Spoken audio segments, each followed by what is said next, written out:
What's up, journeyers? We are live for Cultivating Wealth Day 2. I'm so excited. All right, Cultivating Wealth Day 2, Sowing Seeds. Now, I'm going to just sit here for a sec and wait for people to get on. I'm going to take a couple of deep breaths because this morning has been so good. I have actually spent most of the morning just grounding myself. Literally, I was sitting like on the ground right there for the last like 20 minutes, just grounding myself. I have been just receiving what you guys have been sharing about your revelations, about the most important part of your wealth journey being you and the way that you think and your beliefs and your feelings towards wealth. And it just lights me up. It gets me so excited to know that like this is making a difference, right? Because if literally, like I said at the beginning of yesterday, if you take absolutely nothing else away from this 3-day workshop, if you take away the true belief that you can create wealth, I've done my job, right? Pardon my ouchie, my little unicorn band-aids. I literally like ripped a chunk of my skin out in my chair yesterday. So I'm excited for day 2. I hope you're excited as well. Say hey when you're jumping on. Say hey so I know you're here. Yay, people are jumping on. Okay, so also forgive me, but because I was in my own space and just really grounding myself this morning, I did not have a chance. Full transparency, normally I put my sticky notes, like with my notes, on stickers like above, like under the camera so that you can't see me looking down. Forgive me, haven't done that. So if I look down, hey Brooke, if I look down, that's why. Sorry.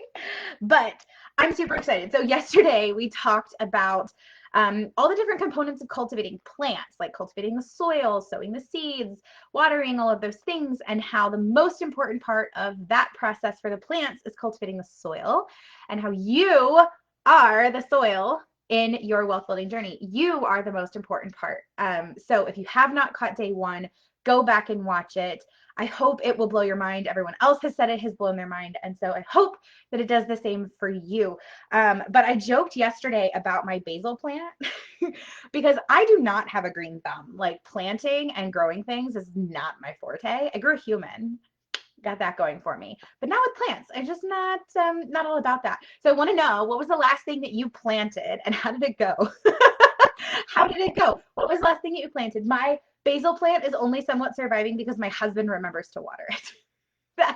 that's pretty much the extent of the basil plant. But the last few places we've lived, we've had like kind of extreme temperatures, and so we never really got to plant anything. And before, like when we first got married, which goodness, we've been married for almost 9 years. Wow. We moved to England, and England, if you don't know, has a relatively temperate climate. Like if it hits 80 degrees Fahrenheit is really hot, right? And typically it does rain quite a bit, but typically you just have really great temperate, moderate temperatures, moderate amounts of rain, and it's great. So it's great for growing. Brooke said plants and perennials this spring. The chickens pulled them all up in a day. Chickens, gotta love them. I once told someone I wanted chickens, and they were like, "Why?" And I was like, "Well, for like eggs, right? And chicken." And they couldn't handle it. Hey, Paula. So if you're just jumping on, tell us, what was the last thing that you planted and how did it go? So when we lived in England, we actually did plant like an above ground garden. And it was really exciting. We planted like carrots, we planted tomatoes. I'm a plant murderer, me too.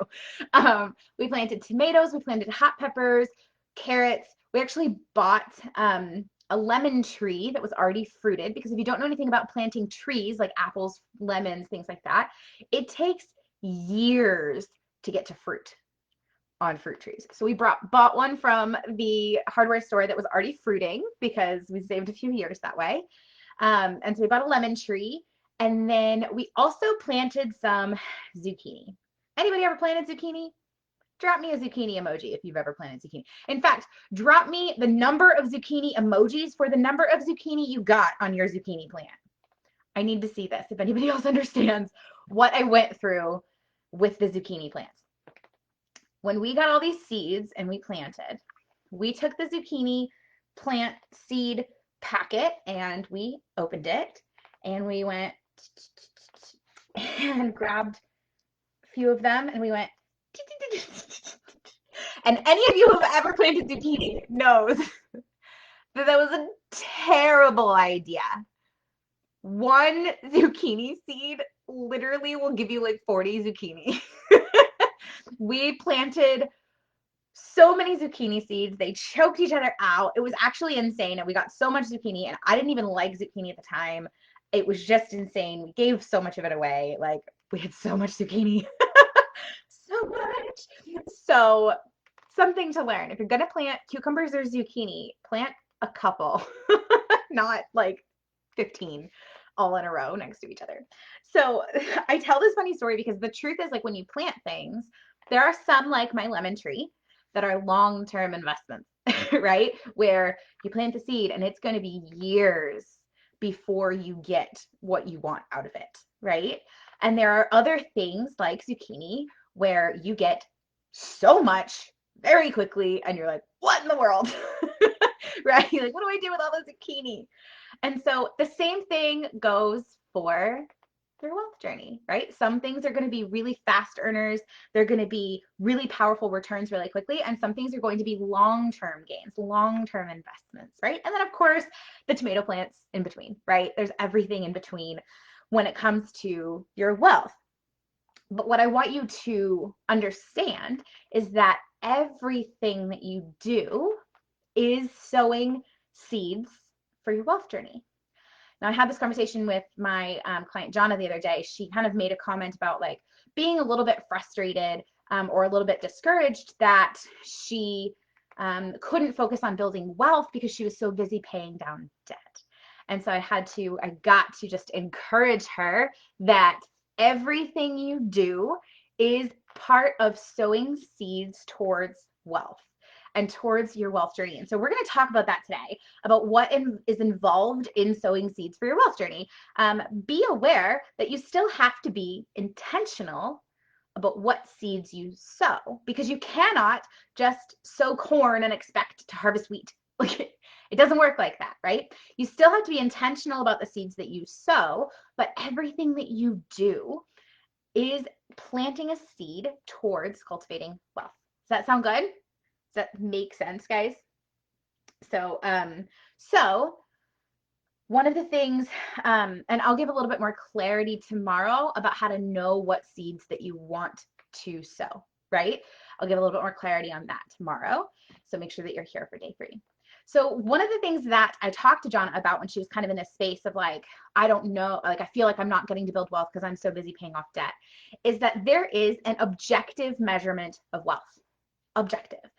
And that objective measurement of wealth is called your net worth.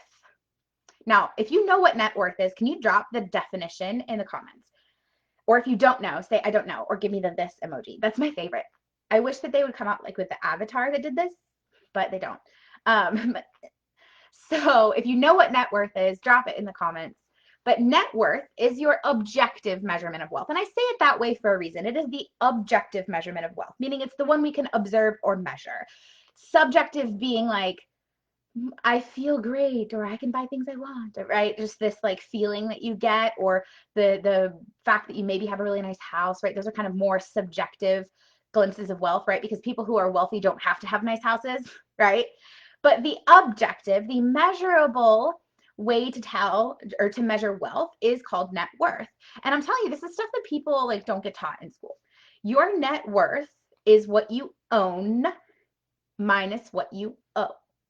So the assets and the value of the assets that you have, both cash, investments, property, vehicles, all of the things that you own that have value, monetary value. I know your kids are worth things, but unless you're selling them on eBay, you know, monetary value minus what you owe, which would be any debt. And a debt, guys, don't kid yourselves. A debt is anything you owe to anybody for any reason. Okay? Good debt, bad debt. If you want to learn about good debt, bad debt, there is a Tuesday live training on it. Click events, go back and look at that. Okay? We're not going to talk about that today. But a debt is anything you owe to anybody for any reason. So all of the value of the assets and the things that you own minus what you owe to other people. Own minus owe. So that means that everything that you are doing that increases the value of what you own or decreases what you owe increases your net worth. It's math. And for those of you who are like, math, I don't want to do math, that's fine. Just know that every step you take that increases what you own or decreases what you owe will improve your net worth, which means paying off debt is a major part of your wealth building journey. This is not, well, I'll start building wealth once I pay off debt. No, this is part of it. And when you can see it that way, when you can go, this is part of me building wealth, is getting rid of the debt. We went from a negative $85,000 net worth to a $155,000 net worth. So we shifted our net worth by $240,000 in about 4 years. We increased our wealth by $240,000 in 4 years.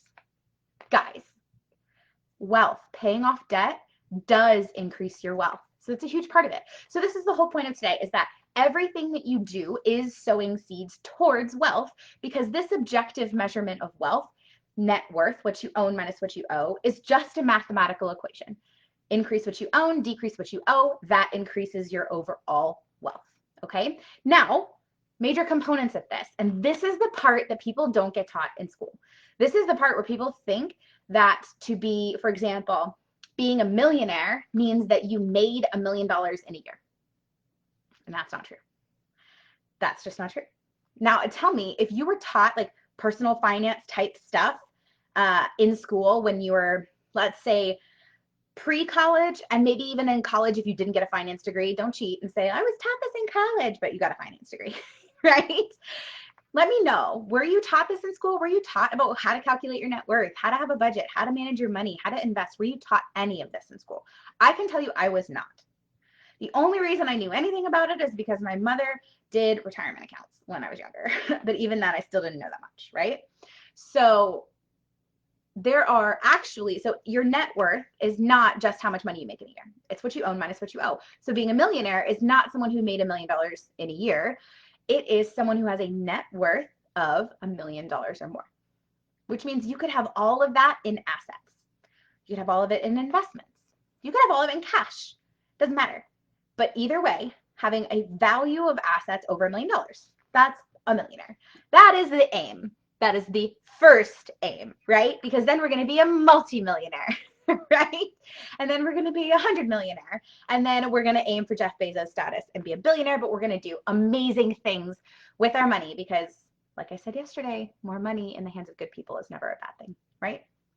So what are the major components of net worth? This is the big thing today, you guys, that I want you to take away from this, is that there are multiple like avenues. I call them pillars. There's multiple pillars to that, to wealth. And so it's really important that we're doing all of these things. And it's kind of like all of the components that we have to have when we're planting something, right? So the 4 components, the first one is income. Yes, you have to have income to build wealth. Now, all these people are like, well, but what if I just have an investment and that gives me, okay, but you had to have income before you got the investment, right? You started somewhere, or maybe it was an inheritance that was income and then you invested it, right? So bringing money into your world, income, is one of the wealth pillars. And I would argue it is actually the most powerful and the most important component of the actual objective part of building wealth, right? Once you get your mindset in order, the income part is the most important. It is your most powerful wealth building tool because without it, you can't do crap, right? Now, that is like your seed. Because here's the thing, if you cultivate the perfect soil, you have all of the water, all of the appropriate amount of sun, you give it like all like the plant food, and you till up all the weeds, right? But you don't ever put a seed in the ground, you ain't gonna get shit, right? You're stuck. You're not gonna get anything. So income, bringing money in, and I would argue harnessing your income, using it well. That's your first pillar. Your second pillar is savings. This is revolutionary, guys. Are you ready for this? In order to build wealth, you must spend less than you bring in.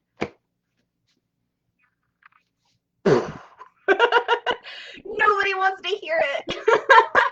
Savings means simply you're not spending everything that you bring in. It means that you are putting money aside for things, whatever it is that you want, right? You're saving for something. You are saving money.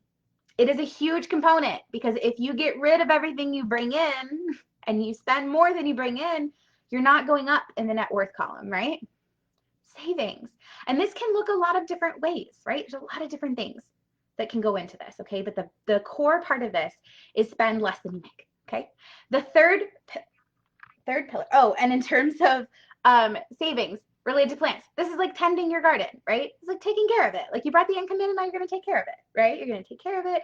You're going to make sure crazy stuff doesn't happen. You're going to pull the weeds, pay the debts, right? You're going to pull the weeds. You're going to like tend your garden. That's your savings, right?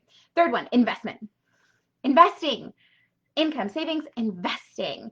That is putting your money somewhere where it will grow without you having to do anything. This is making your money work for you.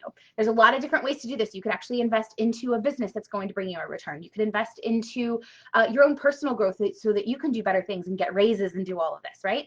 You can invest in the stock market. You can invest in crypto. You can invest in real estate. There's a lot of different ways that you can invest, but the purpose of investing is to put your money somewhere where it will bring you a return, right? It will bring you something back for the money that you've put in, okay? That is like plant food. Y'all ever get like flowers at the store and it comes like a little packet of plant food to make flowers last longer, right? Plant food, Miracle Grow, right? This is what makes your money grow really, really, really fast, okay? And we're going to talk about this a little bit tomorrow about the power of compound interest because it's like the ninth wonder of the world, right? So that's the third. And the fourth is simplification. Simplification means the less I need, the more I have available to spend if necessary, give, save, and invest. Okay? The less I need, the more I have available to give, save, and invest. Okay? So there's stories upon stories of people like living in Cabo, or not Cabo, on a Caribbean island because the cost of living there is so low that they can get away with living there and still making, working remotely, right? So they live simply so that they have more power with what they have. So the four pillars of wealth: income, savings, investment, and simplification. And simplification, this is like co-oping, right? Where you're like, I have so much zucchini. I have so much zucchini. I don't need it all. And so I'm going to give some of it away. I'm going to maybe trade it for other things, right? It gives me that exchange power, gives me other things I can do because I've simplified because I don't need that much, right? Simplification. So those are the four pillars of wealth. Now, inside of my intuitive wealth building program, which I'm not even going to tell you the name of it until tomorrow. I know I've already technically posted it in the group, so if you want to go like trying to search for it, you can. But I'm going to tell you the name tomorrow. But inside of my intuitive wealth building program, we're actually going to dive deeper into each one of these things. How do we harness the power of our income? How do we create more income streams? How do we save? Where do we save? Why do we save? What do we save for? How do we invest? How do we know what's a good investment for us? Do we go real estate? Do we go to the stock market? How do we know? What does that really look like? And then as far as simplification, we're going to talk about how to optimize your cash flow plan. How to what do I really want, right? What do I really want to create? What do I want to do with what I have left over? And so all four of these pieces are going to go into much more detail inside of that intuitive wealth building group coaching program, which is going to be so good. I'm so excited about it, you guys, because this program, I'm going to give you more details tomorrow, but I have to talk about it. The purpose of this program is to literally take you from completely uncultivated soil all the way through to having a solid plan for wealth building, to knowing exactly what you're doing, to feeling great about what you're doing, to knowing where your money's going, to knowing what you're wanting to invest in, to knowing the kind of impact that you want to have with your money. It's going to be so good. I'm so excited for it. I've already got women who are ready to sign up for this. And so I'll give you all the details tomorrow. But if you are interested in the details or wanting to know more, please DM me. I will give you all the things, or just hang out tomorrow. So the most important thing to understand about all these pillars of wealth is that you have to balance all of them. I hear so many people that are like, oh, well, I'll finally be able to be wealthy once my business takes off and I'm making $1 million. And I'm like, income is only one component of wealth building. I will tell you, we know our millionaire date. And I say that, but we know the date that our investments will hit $1 million because we actually have the asset of our house. So it'll actually be a little sooner than that. But the date to the month when our investments will hit $1 million if we do just what we're doing now. If we do nothing differently than what we're already doing, we know what date our investments are going to hit $1 million. And it's really exciting. And actually, a year ago, I did the same calculation. And so you'd think a year passes, which means you're a year closer to that date, right? Because time, right? That's how time works. And then I recalculated it just a couple of weeks ago, and the date has actually moved up by about 14 months. So I have actually collapsed time on our millionaire date because of the increased investments and the increase of things that we're doing. I've actually collapsed time by 2 years. 2 years closer. In 1 year, we made ourselves 2 years closer to that date of being a millionaire. And that is if I change nothing. So when I do create additional streams of income, when I do save more and pay cash for things, when I do invest more and in different things, that date moves closer and closer. And that is the whole point of that intuitive wealth building program, is to help you find those pieces, right? To help you find the things that are going to fall into place so that you can cultivate wealth from uncultivated soil all the way through to a booming, incredible crop. So excited. So you have to balance all of it. You can't just wait for income. You can't, I know people are like, oh, I put 70% of my income into my retirement account. Okay, there's problems with that. Again, we'll talk about the details of all of that inside of the program, but there's problems with that. You can't get to that until you're 59 and a half, right? So putting all of it in investment also doesn't make sense. Simplifying to the point of hating your life doesn't make sense, right? Saving everything and never enjoying things doesn't make sense. You have to find a balance of all of the things, but you also have to be doing all of the things, okay? So it's okay if like this one's a little higher and this one's a little bit lower and this one's like kind of in the middle and this one's kind of in the middle too. But as long as all of them are going, then you know you're moving in the right direction. When you have one or more of those things that drops down to zero or way, way, way, way, way neglected, that's when you're going to start feeling like you're stuck because you're not actually rolling on all four wheels, right? Got to roll on all four wheels, okay? So when it comes to sowing seeds, you need to know what kind of seeds you want to plant. We're going to talk about that in more detail tomorrow. But you need to be intentional with those seeds. You need to understand that every single thing that you do is moving you towards wealth. Because everything that you do that either increases what you own or decreases what you owe is going to move you closer and closer to wealth. Okay? There are 4 major components, and I need you to balance all of them: income, savings, investment, and simplification. And when you can find a good balance, sometimes it'll be this one's a little higher and sometimes it'll be this one's a little higher, right? But when you find a good balance there, then you're moving on all 4 wheels, then you're actually trucking towards wealth, right? So the big thing for you guys today, the big homework for today is I want you to examine your current money situation. And I want you to think about which aspects of those wealth building pillars are you doing, right? What seeds are you sowing into your wealth journey? And this could even be I'm sowing seeds into my mindset, right? I'm sowing seeds into my business. I'm investing into my business. Maybe you're ready to invest in yourself to help you get this journey really off the ground so that you know what you want to create with your money, right? I had a conversation with someone yesterday, with a dear, amazing, incredible woman who is actually in this group. She said, Nicole, I made $10,000 last month and I don't know where it is. She was like, I have $2,000 left. I don't know where it went.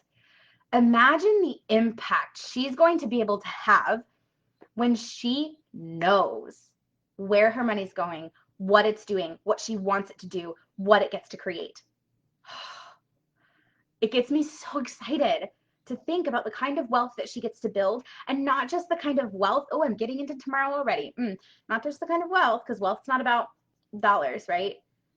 It's about impact. It's not about money, it's about impact. And what's she going to be able to do when she gets all 4 wheels turning, right?